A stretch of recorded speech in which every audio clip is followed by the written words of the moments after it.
Our story continues. A guest stood there utterly confused. How could one man possess such overwhelming magical power? A power so immense any normal body would have been torn apart from within. The hero, standing calm, pressed on. At first he admitted that power felt foreign, even painful. But with time he had learned to live with it. Yet even now it was far from normal. His energy did not fade naturally like others. Instead it clung to him, bound by a mysterious force, the binding force that chained his strength inside. Then, almost as if to prove it, he began to draw his energy back into himself. The sheer presence of it, even as it receded, left the air heavy. With an arrogant, amused smile, he asked at others, "Well, do you have enough energy now to open the gate?" The white-haired girl looked on, wide-eyed, trembling. Only now did she understand. The energy they'd felt before had only been the leftover residue, not the true force he kept hidden. Tears spilled freely as she realized what a wild waste it was to use her power for something like this, merely to demonstrate strength. Suddenly she dropped to her knees, pressing her forehead to the cold floor. Through tears and snot, she cried out her understanding. She wished to devote herself fully to the heavenly demon palace. The hero blinked, surprised, almost embarrassed. After all, he'd heard magicians bow to no one. Through sobs, she explained she had no choice. The source of his overwhelming power was now clear to her. She pleaded, but he looked down at her with faint disgust, and with a flick of his power, sent her back. And just like that, the protagonist vanished. His speed, so sudden and absolute, left the blonde observer stunned. "Teleportation," she whispered, eyes wide. A year slipped by. Together they finally finished carving the stone. Someone asked nearby, "Is that it? Is that a gate?" The answer came quietly, "Yes, created by the magicians of the society." A Taoist stepped forward, poking it curiously with his finger. "It's just stone," he muttered. But then the blue-eyed girl interrupted, explaining that what couldn't be seen on the surface lay below, a vast altar hidden deep underground. The black-haired man clenched his teeth, a wild grin spreading across his face. Even if unseen, he felt the strange energy pulsing from the stone. Folding his hands behind his back, he asked if he might test it. She agreed, asking only that he pour his energy in slowly, carefully. He extended his hand, palm hovering above the stone, aura gathering in his veins. "Stand back," he warned. "It could be dangerous." Then with a deep breath, he released his power. Light exploded. The stone glowed, vibrating with hidden energy. Yu Xiang watched with narrowed eyes. It was incredible. Even as he poured in so much aura, the stone held strong, not a single crack.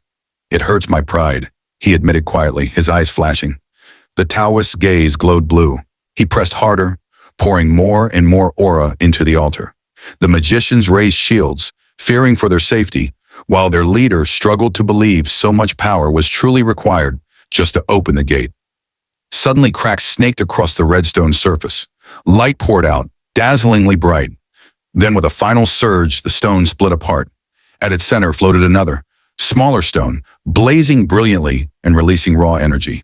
A beam of power shot from the sky, washing over the entire castle. Smoke curled in the air as silence descended. The blue-eyed girl could only watch in horror, breath caught in her chest. And then, the hero stood there calmly beside the open gate. Relief and awe swept through the crowd. Their voices rose in praise, honoring him. The Taoists smiled softly under the weight of their words. Evening neared. Someone asked, "Is he coming with us?" The big man smiled broadly. "I'll go first," he declared. The hero asked why. The man only laughed. He believed that other civilizations waited beyond. The black-haired companion hesitated. "Shouldn't we find someone else? It could be dangerous." But the big man's laughter rolled on. Too long had passed since he'd seen the Western lands. Boredom pushed him forward. With solemn respect, he folded his hands, saying he'd go first to learn what lay beyond. And if danger came, the Lord would save him, just as he always had. The hero exhaled, a faint smile on his lips.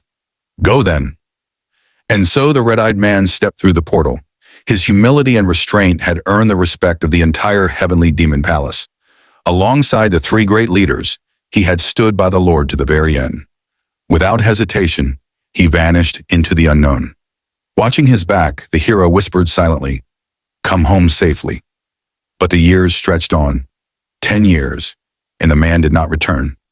Though some wanted to follow, Yu Xiang forbade it.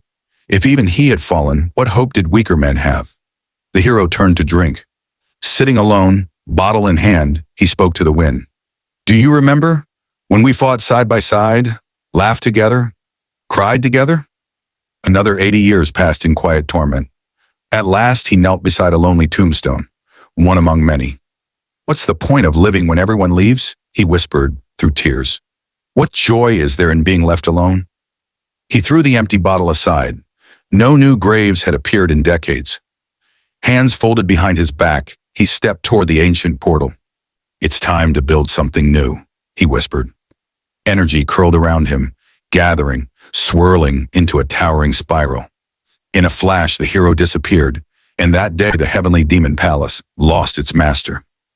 Far away, night-blanketed Seoul Station in South Korea. Coughing lightly, the hero stepped into the crowd. The air smelled strange. Covering his nose, he frowned. Where can I rest? Somewhere with plenty of human energy. His steps led him to the bus station, and he stared at the waiting area with delight. A guest house, so spacious, he chuckled, even noticing the homeless scattered around. The perfect place. But the homeless men rose, suspicion in their eyes. One, crouching low, muttered words he could not understand. Annoyed, the hero propped his head on his hand. Then an idea sparked. The blue-eyed magician had once used information magic. Could he mimic that trick? Concentrating, he reached for the language buried in their minds. Suddenly, he spoke fluently. Why are you ignoring me? He asked, startling the man. The tramp scratched his head. Your accent got better. Where are you from? The hero paused, scratching his ear. Koryo, he lied, quickly picking the name from memory. Koryo? Ah, the tramp shrugged. The hero then added that he'd come through the gate, searching the new world. 100 years had passed since another like him had crossed. The homeless man didn't quite follow, thinking him a harmless madman. Together they approached Mr. Kong, who welcomed them, offering a seat. One man twisted his finger at his temple, calling him crazy, while another suggested taking him to the police.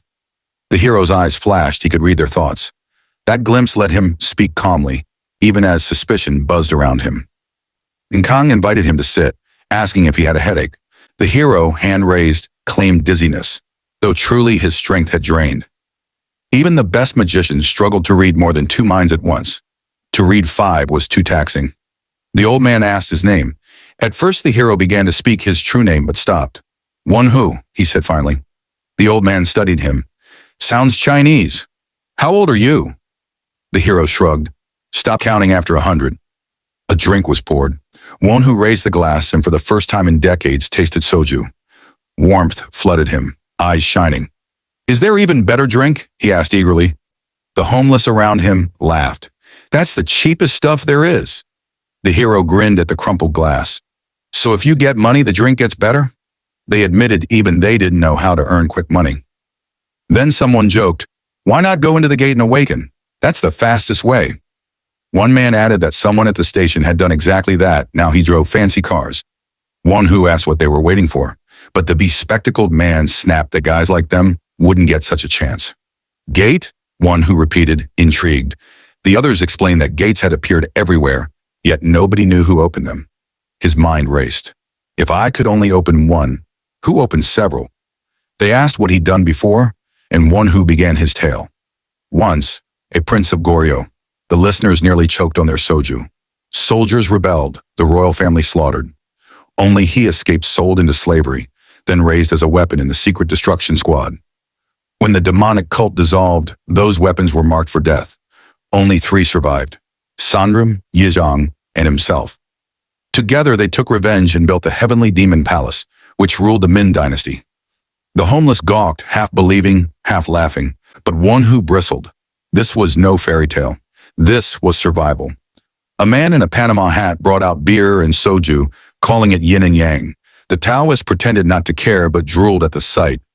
Light swirled in the cup as the drink mixed. One whose eyes went wide, feeling the rich energy. But the leader suddenly paled. Did we open the gate to heaven? Light burst from the bottle, swallowing the station. The air shifted. One who stood alone. An artificial plane, he murmured, sensing no natural energy. The homeless stared in awe. Above, a figure floated, glasses gleaming. I am the administrator of D1. the stranger announced. You have been chosen as participants of the gate. Accept our congratulations. And so, Won-Hu, once a prince, once a demon lord, found himself a challenger in a new game in a world unknown. And that's the end of this chapter. If you enjoyed the recap, don't forget to like, comment which part hyped you the most, and subscribe for the next episode. See you in the next upload.